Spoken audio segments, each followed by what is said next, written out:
Olá pessoal, vamos chegando ao final aí do capítulo 6 de nosso livro. Nós já vimos quase todos os conflitos presentes nele.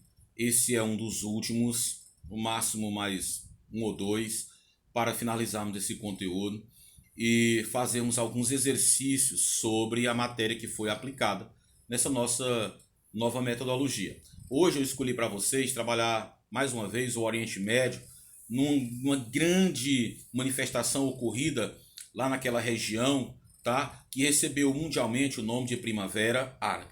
Primeiro, eu gostaria de dizer para você por que o nome Primavera Árabe. Em 1968, na Tchecoslováquia, Alexander Dubček, presidente daquele país, fez reformas de natureza política e econômica que traziam democracia àquele país, liberdade de expressão. Como a Tchecoslováquia era um país socialista e na área de influência da União Soviética, leste europeu, não foi bem visto por Moscou essa atitude de Alexander Dubček. Então os tanques do Pacto de Varsóvia invadiram a capital Praga, prenderam Dubček e os apoiadores desse movimento por democracia e acabaram com esse movimento que ele tentava implantar, essas reformas que ele tentou implantar em seu país. Como era primavera e a capital do país era Primavera de Praga, era Praga, eles chamaram esse movimento pró-democracia de Primavera de Praga, 1968.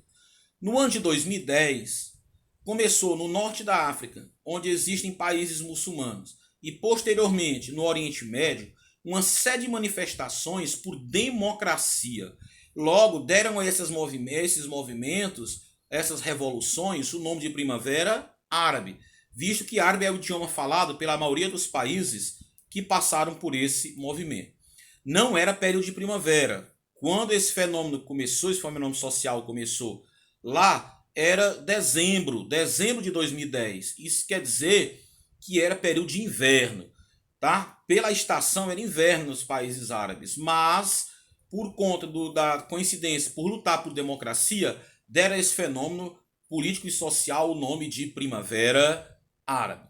A Primavera Árabe ela foi fruto da intolerância, tá? Da total falta de mais paciência, de tolerância por parte da população contra uma série de desmandes de seus governantes que estavam no poder há décadas. Eram ditaduras passadas de pai para filho, mantidas dentro da mesma família, por meio de golpe de Estado, a total ausência de democracia, alta taxa de inflação, desemprego, certo?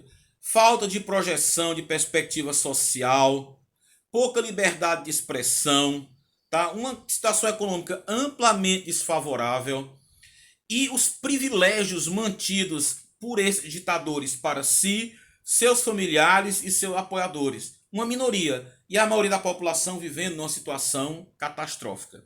Diante dessa intolerância, milhões de pessoas, por meio de redes sociais como Facebook e Twitter, passaram a acordar, combinar, fazerem manifestações públicas em ruas, pedindo o fim de tudo isso. Pedindo por democracia, por liberdade de expressão, por o fim da corrupção, por melhores condições de vida naqueles países, a fim de derrubarem essas ditaduras. Esse movimento iniciou-se em dezembro de 2010 no norte da África, na Tunísia. Movimento esse que recebeu o nome de Revolução de Jasmim, porque jasmim é uma flor símbolo daquele país. Um jovem chamado Mohamed Bouazizi, formado em administração de empresas, 28 anos de idade, saiu para a feira livre do seu país, lá na capital da Tunísia, para um seu carrinho de frutas e verduras e uma balancinha para tentar angariar alguma renda e comprar comida para casa, porque a situação da família era desesperadora, tá?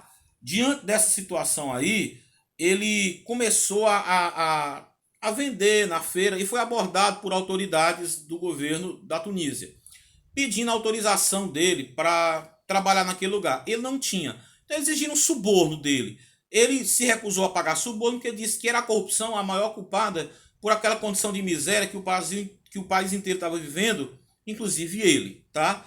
Por conta disso, os policiais o espancaram, tomaram seu carrinho de frutas e verdura, balança e tentaram prendê-lo, tá?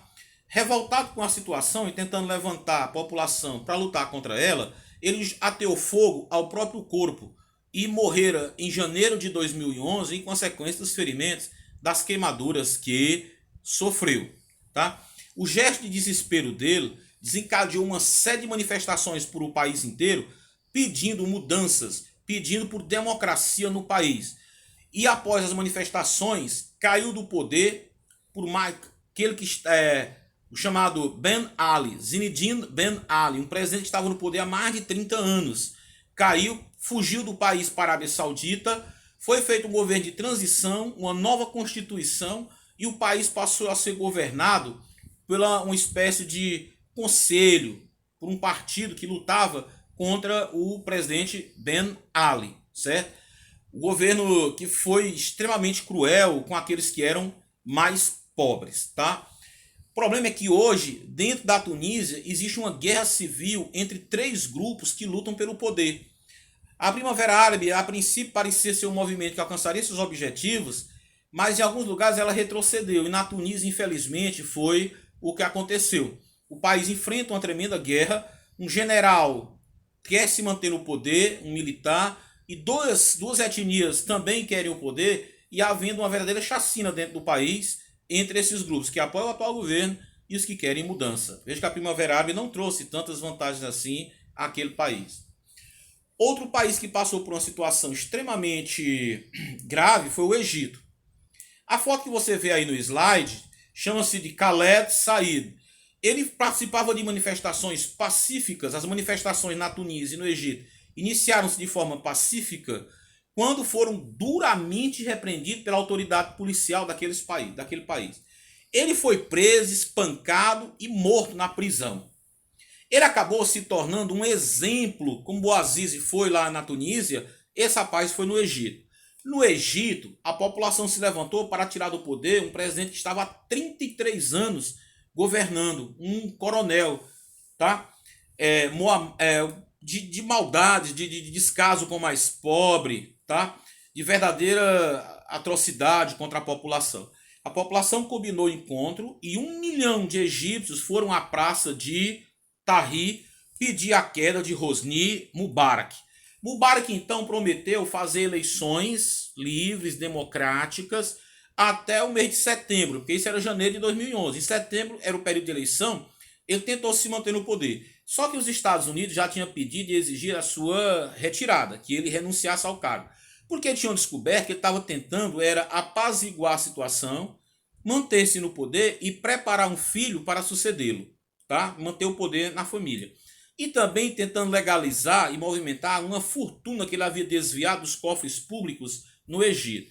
Tentando acalmar a população, ele fez uma série de reformas de natureza populista.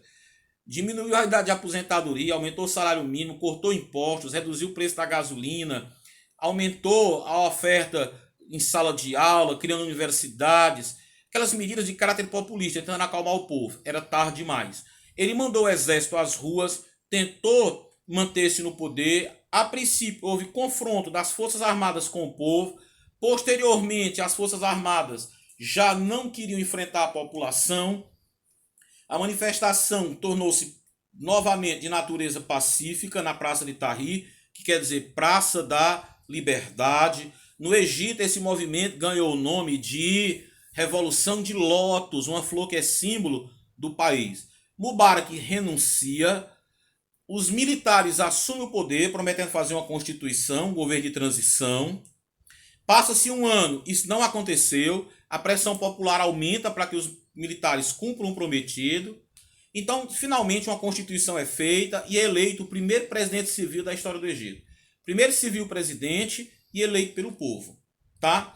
Esse rapaz foi eleito por um partido chamado Irmandade Muçulmana. E aí o nome dele era Mohamed Mursi.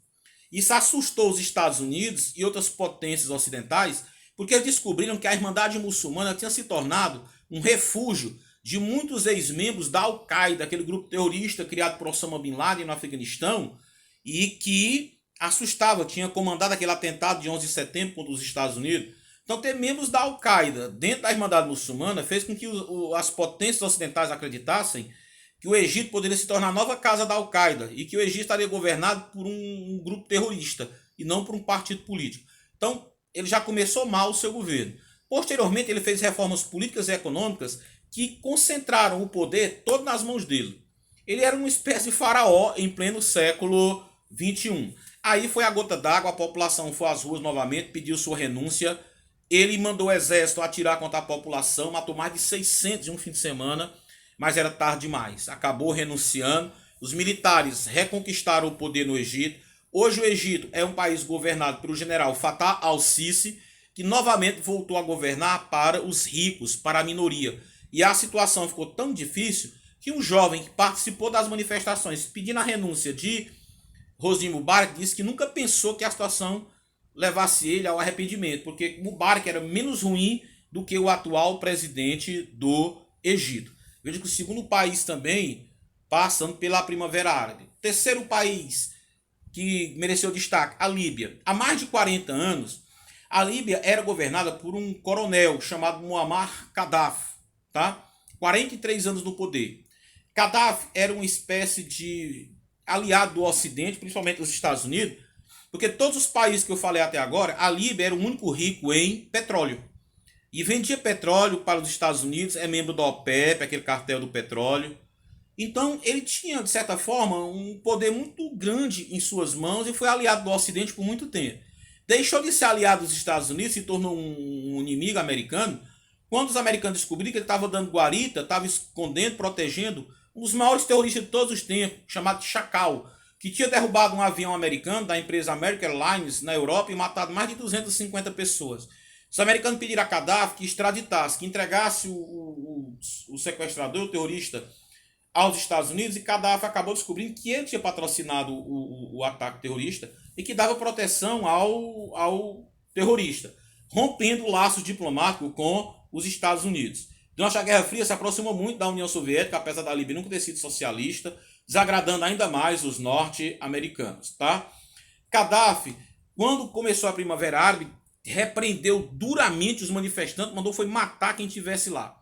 A situação ficou tão calamitosa que foi de todos os países que enfrentaram a Primavera Árabe, foi o único que teve intervenção de tropas da OTAN, aquela aliança militar comandada pelos Estados Unidos, criada durante a Guerra Fria. Aí tu pergunta, e por que a OTAN não entrou nos outros países para proteger os rebeldes? Os americanos armaram muito os rebeldes para tirar Gaddafi do poder. Gaddafi era um desafeto norte-americano. Simples. Os outros países não sofreram intervenção da OTAN porque não tinha petróleo. A Líbia despertou o interesse da União Europeia e dos Estados Unidos por ser podre e rico em petróleo, interesses econômicos. Aí nesse momento a OTAN se manifesta, intervém a favor dos manifestantes, dos rebeldes, enfrentando as tropas do governo que estavam sob a ordem de Muammar Gaddafi. Com apoio americano, a intervenção de tropas da OTAN, Gaddafi caiu, fugiu, foi encontrado escondido e executado pelos rebeldes, certo? Até um vídeo com a execução de Muammar Gaddafi no YouTube sobre isso. Há um governo de transição, tá, comandando aquele país, tá? E ele também foi o único que sofreu a formação de uma área de exclusão aérea. Nenhum avião poderia sobrevoar o espaço aéreo líbio que não fosse um da OTAN, que era para pressionar o Muammar Gaddafi a renunciar naquele país, tá? Então esses países que enfrentaram a condição mais grave aí. Mas nenhum deles ficou numa situação tão difícil, que é do conhecimento de todos vocês, como a Síria. Bem, a Síria foi uma colônia, ela pertenceu ao Império Turco-Otomano, depois passou ao controle dos ingleses, depois dos franceses, e por fim, durante a Guerra Fria, foi uma aliada da União Soviética, apesar de não de ter sido, nunca foi um país socialista, mas foi unida politicamente à União Soviética, tá? Historicamente sempre foi. A Síria é um país que exporta muito gás, tá? Nem tanto petróleo, mas gás. Quem é que mais comprava gás e petróleo? A União Soviética. Hoje, quem mais compra gás e petróleo da Síria? China e Rússia. A China é um grande aliado da Síria. Por quê? Porque a China quer um novo parceiro econômico, um novo mercado consumidor e compra o petróleo da Síria. Já a Rússia é um grande parceiro desde a Guerra Fria, porque vende muitas armas para a Síria e tem na Síria um grande aliado no Oriente Médio. Então, estratégia política e econômica de China e Rússia.